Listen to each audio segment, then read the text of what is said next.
4 ঘন্টায় গড়ে 38% বেশি। প্রথম 2 ঘন্টায় ভোটের হার 18% বেশি ছিল। প্রথম 4 ঘন্টায় কি ভোট পড়ার গতি ধীর লয়ে চলছে? প্রশ্ন উঠছে ভোটারদের মধ্যে। রোদের তেজ বাড়ছে, কিন্তু ভোটারদের লম্বা লাইন ছোট হচ্ছে না। অনেকেই বলছেন কেন্দ্রীয় বাহিনীর অতি কঠোরতা ভোগান্তিতে ফেলছে ভোটারদের।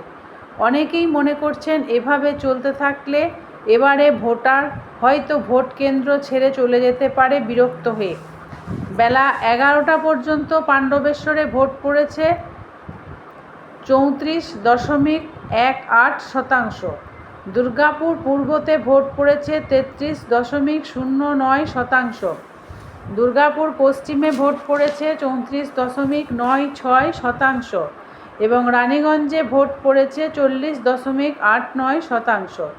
বিগত বিধানসভার ভোটগুলিতে প্রথম 4 ঘন্টায় ভোট পড়ার হার বেশি ছিল 26-এর তুলনায়। কেন্দ্রীয় বাহিনীর অতি কঠোরতা ভোটদানের গতিকে ধীর করে তুলছে বলে অভিযোগ। দুর্গাপুর পশ্চিমে তৃণমূল প্রার্থী কবি দত্ত অভিযোগ তুলেছেন কেন্দ্রীয় বাহিনীর বিরুদ্ধে। তার অভিযোগ, কেন্দ্রীয় বাহিনীর অতি কঠোরতা প্রবীণ ভোটারদের চরম রোদে দাঁড় করিয়ে রাখছে। অনেক ভোটার বিরক্ত বোধ করছেন। এখন সময় বলবে দুর্গাপুর মহকুমায় 80% ভোট পড়ে কিনা শেষ পর্যন্ত।